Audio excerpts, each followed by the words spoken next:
بسم اللہ الرحمن الرحیم۔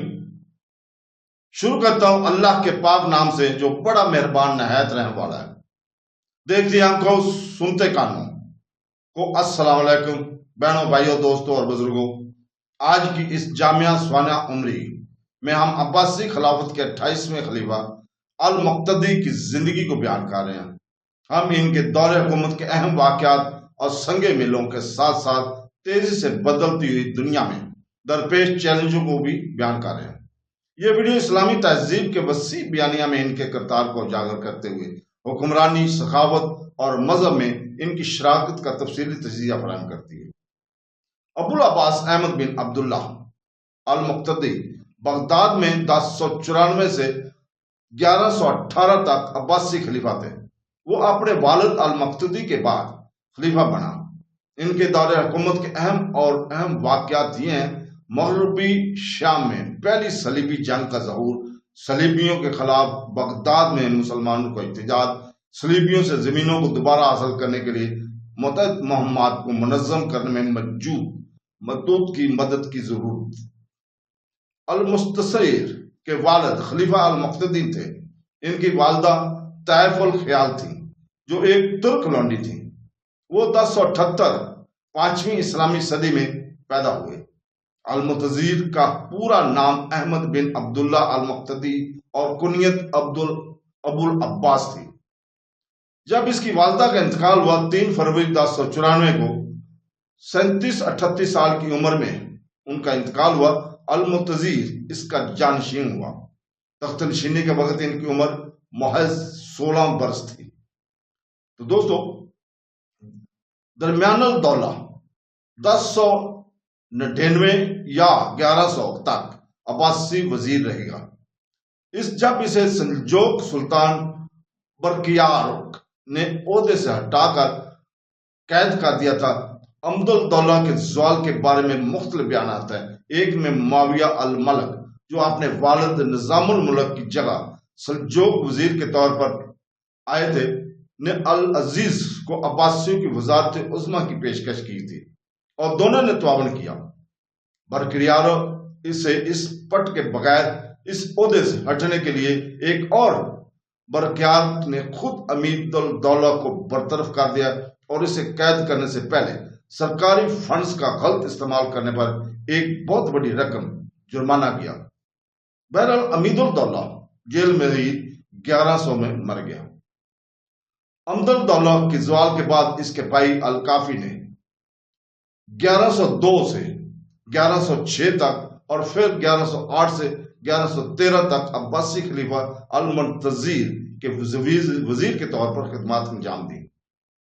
المنتظیر کے 24 سالہ اقتدار کے دوران وہ سیاسی طور پر غیر متعلقہ تھا۔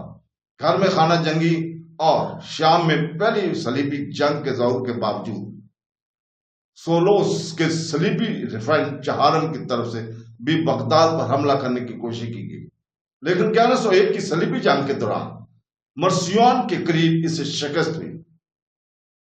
1099 میں یروشلم پر صلیبیوں نے قبضہ کر لیا اور وہاں کے باشندوں کا قتل عام کیا گیا۔ مبلغین نے پورے خلافت کا سفر کیا اور اس سانحے کا اعلان کرتے ہوئے اور لوگوں کو کافروں کے ہاتھوں الاقصی کا بازیابی کے لیے اکسایا، جو کہ پیغمبر کی اسلامی پرواز کا منتظر تھا۔ لیکن دیگر جگہوں پر جو بھی کامیابی ہوئی، مشن مشرقی صوبوں میں ناکام ہوا جو اپنی مشکلات میں گھرے ہوئے تھے اور اس کے علاوہ مقدس سرزمین کی بہت کم پرواہ کرتے تھے۔ جیسا کہ اس وقت فاطمی عقیدے کا غلبہ تھا، جلا وطنوں کے ہجوم بغداد میں پلان لینے کے لیے وہاں کی عوام کے ساتھ فرنکوں کے خلاف جنگ کے لیے پکارنے میں شامل ہو گئے۔ یہ نام مسلمانوں نے صلیبیوں کے لیے استعمال کیا ہے۔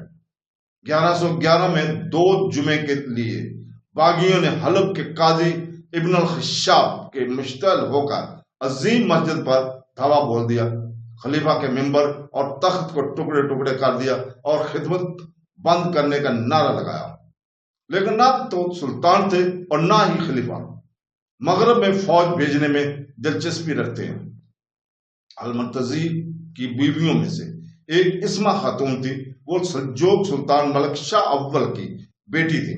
المتزیر نے اس سے 1108 میں اصفہان میں شادی کی تھی، بعد میں بغداد کے لے آئی اور خلیفہ محل میں رہائش اختیار کی۔ 3 فروری 1112 کو اس نے ابو اسحاق ابراہیم کی جنم دیا، جو اکتوبر 1114 میں چیچے کی وجہ سے انتقال کر گئے تھے، اور اسے رصافہ قبرستان میں مقتدر کے مقزار میں اپنے چچا جعفر خلیفہ المقتدی کے بیٹے کے پاس دفن کیا گیا تھا۔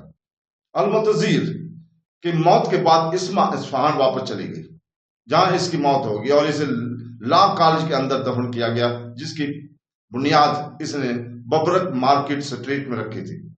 ان کا انتقال 1141-42 میں ہوا۔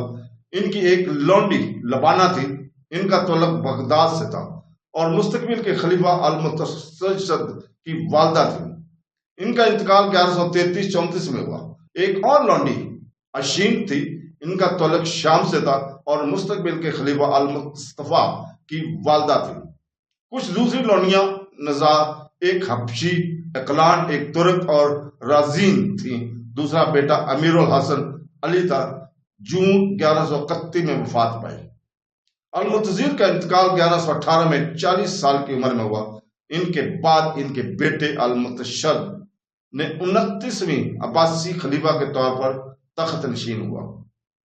تو دوستو، کل ہم انشاءاللہ تعالی اس وقت 29ویں خلیفہ عباسی کے المستشد باللہ کی سوانح حیات کو بیان کریں گے۔ تو کل تک کے لیے اجازت، اللہ حافظ۔